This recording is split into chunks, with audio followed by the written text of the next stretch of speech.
Hello everyone.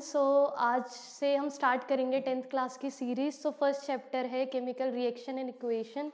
तो first of all chemical reaction होती क्या है ये पता होना चाहिए। और जब भी कोई केमिकल रिएक्शन होती है तो उसमें बहुत सारे चेंजेस होते हैं, या तो उसकी स्टेट चेंज हो रही होगी, जो भी हम रिएक्टेंट प्रोडक्ट में कन्वर्ट कर रहे हैं, कोई भी स्टेट चेंज हो रही होगी, या वहाँ से गैसेस की इवोल्यूशन हो रही होगी, या वहाँ पे कोई प्रेसिपिटेट फॉर्म हो रहा होगा। कुछ तो हो रहा होगा, जब भी तो हम चाहते हैं किसी रिएक्टेंट को प्रोडक्ट में चेंज करना, या कोई अनस्टेबल चीज़ है उसको स्टेबल में कन्वर्ट करना, तभी तो कर रहे हैं ना हम, नहीं तो क्यों करते। जो पहले से एग्जिस्ट कर रही है उसे एग्जिस्ट रहने देते। कुछ चेंजमेंट चाहिए, कुछ उसमें अनस्टेबिलिटी है, स्टेबल अनस्टेबल को स्टेबल में चेंज करना है, इसीलिए ये सारी प्रोसेस हम कर रहे हैं। तो पहला चैप्टर है chemical reaction and equation. Chemical reaction होता क्या है? केमिकल रिएक्शन होता है जहाँ पे कोई भी रिएक्टेंट प्रोडक्ट में चेंज होता है, या कोई भी अनस्टेबल स्पीशीज स्टेबल स्पीशीज में चेंज होती है। तो उसी में ही हम क्या देखेंगे, कैरेक्टरिस्टिक देखेंगे कि जब भी कोई केमिकल रिएक्शन हो रही है तो उसमें क्या क्या चेंजेस होती है, राइट।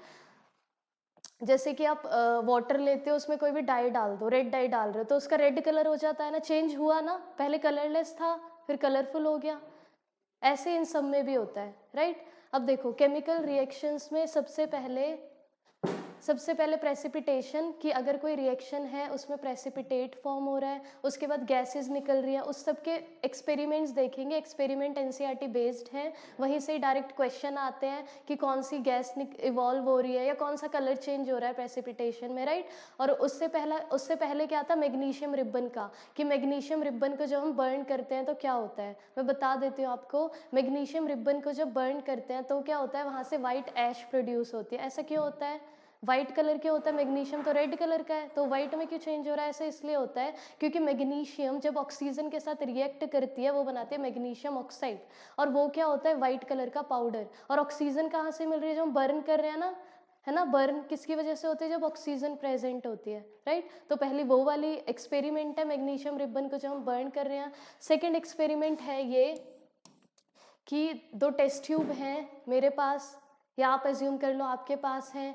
एक टेस्ट ट्यूब में हमें क्या लेना है, लेड नाइट्रेट सॉल्यूशन, और दूसरी वाली टेस्ट ट्यूब में हमें लेना है पोटेशियम आयोडाइड सॉल्यूशन। अब ले तो ली, कुछ करेंगे तभी तो ले रहे हैं। अब क्या करेंगे, लेड नाइट्रेट को पोटेशियम आयोडाइड में डाल देंगे, मिक्स कर देंगे। तो क्या होगा, पहले ये दोनों सॉल्यूशन कैसे थे, वाटर की तरह, मतलब कलरलेस थे। कौन से? लेड नाइट्रेट और पोटेशियम आयोडाइड। अब क्या होंगे, डालने के बाद वो किस में कन्वर्ट हो जाएंगे, लेड आयोडाइड और पोटेशियम नाइट्रेट। और आप क्या ऑब्जर्व करेंगे, वहाँ पे येलो कलर का पीपीटी होगा। अब पीपीटी क्या होता है, कोई भी अनडिजॉल्व पार्टिकल जब किसी सॉल्यूशन के अंदर प्रेजेंट है तो उसे बोलते हैं प्रेसिपिटेट, राइट। और कैसे कलर का प्रेसिपिटेट होता है? येलो कलर का।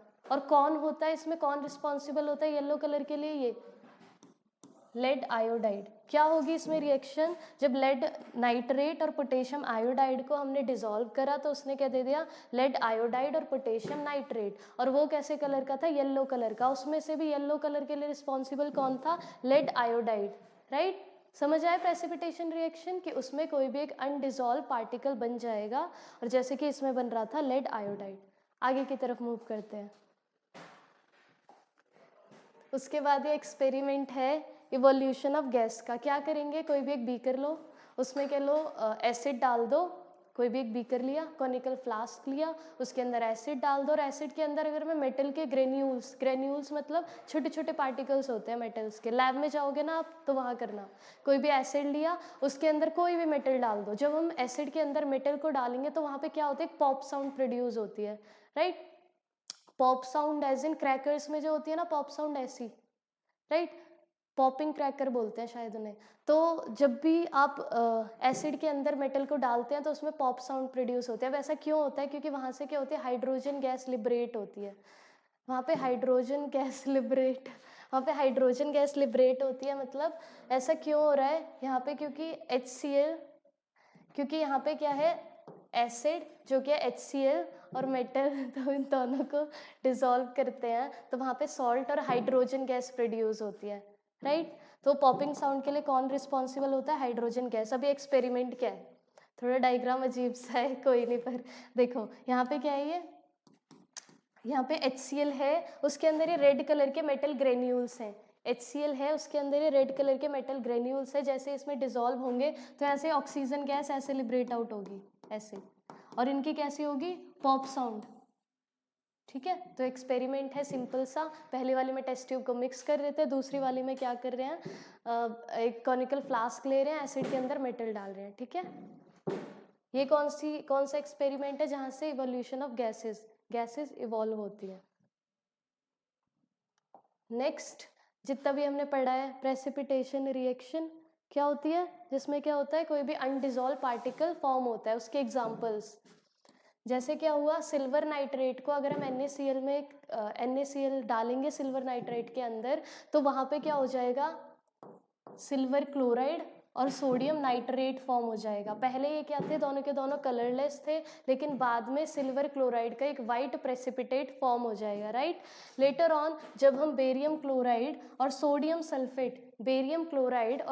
सल्फेट को डालते हैं, तो वहाँ पे क्या बनता है, बेरियम सल्फेट और NaCl, और बेरियम सल्फेट भी क्या होता है, वाइट प्रेसिपिटेट होता है। लेटर ऑन अगर लेड नाइट्रेट और पोटेशियम आयोडाइड को डिसॉल्व करते हैं, जो अभी अभी देखा है, कौन सा कलर बनता है बताओ, येलो कलर बनता है ना। तो बस इसमें येलो कलर बनता है, मतलब येलो कलर का प्रेसिपिटेट फॉर्म होता है। कौन कौन से हमने देखी रिएक्शन, सिल्वर नाइट्रेट की, बेरियम क्लोराइड की और लेड नाइट्रेट की। इसमें क्या क्या बन रहा था, दो में वाइट प्रेसिपिटेट बन रहा था और एक में येलो प्रेसिपिटेट बन रहा था, राइट। उसके बाद नेक्स्ट हमने पढ़ा था इवोल्यूशन ऑफ गैसेस। किसका एग्जाम्पल लिया था उसमें, मेटल को जब उसके अंदर डाल रहे थे एसिड के अंदर, तो वहाँ से H2 गैस निकल रही थी, राइट।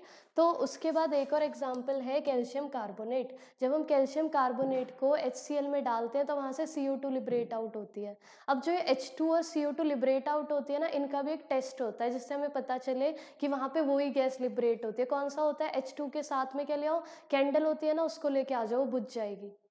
ठीक है, और अगर कैल्शियम कार्बोनेट का करना है, तो इसका क्या होता है, मतलब फर्दर हम पढ़ेंगे भी, कैल्शियम कार्बोनेट को क्या करते हैं, किसी भी उसके साथ रिएक्ट करा दो, कोई भी वाटर उसमें डाल दो, मतलब हाइड्रोक्साइड बन जाता है वहाँ पे, या तो वाटर डाल दो, वाटर ही डालते हैं, कैल्शियम हाइड्रोक्साइड बन जाएगा, उससे पता चलता है कि वहाँ पे वो है। और अगर CO2 की प्रेजेंस देखनी है ना, तो CO2 में क्या करते हैं, CO2 को अगर मैं CaO मतलब क्विक लाइम के साथ अगर ट्रीट करूँ ना, तो वो कैल्शियम कार्बोनेट दे देता है, यही वाला। तो इससे ये भी पता चलता है कि हाँ वहाँ पे CO2 प्रेजेंट है। बाद में और फर्दर डिटेल में पढ़ेंगे, क्वेश्चंस भी आते हैं यहाँ से। तो यहाँ पे क्या बनेगा, कैल्शियम कार्बोनेट को जब HCl के साथ ट्रीट करते हैं, तो वहाँ पे सॉल्ट, वाटर और CO2। सॉल्ट क्या होता है, कैल्शियम क्लोराइड, राइट।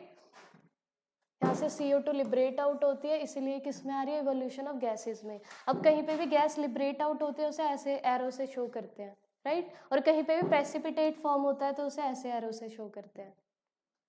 उसके बाद और क्या क्या चेंजेस हो सकते हैं, कलर चेंज हो सकती है, स्टेट और टेम्परेचर। कलर चेंज में कैसे हो सकता है, अगर लेड नाइट्रेट और potassium iodide which are colourless, right, जब हम उन्हें रिएक्ट करते हैं तो वो किस में, येलो कलर में चेंज हो जाते हैं, राइट। तो वो क्या हो गई, कलर चेंज हो रहा है ना, white to colourless to yellow, तो ये क्या हो गया, चेंज इन कलर में एग्जाम्पल है, राइट। उसके बाद स्टेट जब वाटर है, जब आइस होती है, आइस को जब लिक्विड में चेंज करते हैं, तो वहाँ पे स्टेट चेंज होती है ना, पहले सॉलिड थी फिर लिक्विड हो गई। उसके बाद होता है एक टेम्परेचर,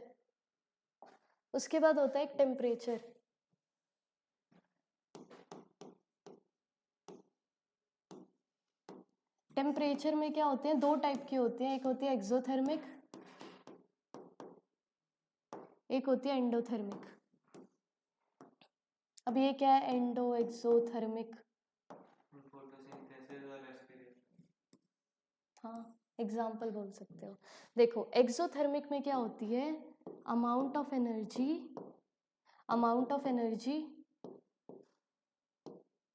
रिलीज होती है, यहाँ से एनर्जी रिलीज निकलेगी यहाँ से, राइट। और यहाँ पे क्या होती है, अमाउंट ऑफ एनर्जी यूज होती है। अब कैसे यूज हो रही है, अमाउंट ऑफ एनर्जी यूज हो रही है, कैसे, क्या है ये, देखो जब भी कोई रिएक्टेंट है वो प्रोडक्ट में चेंज हो रहा है, राइट।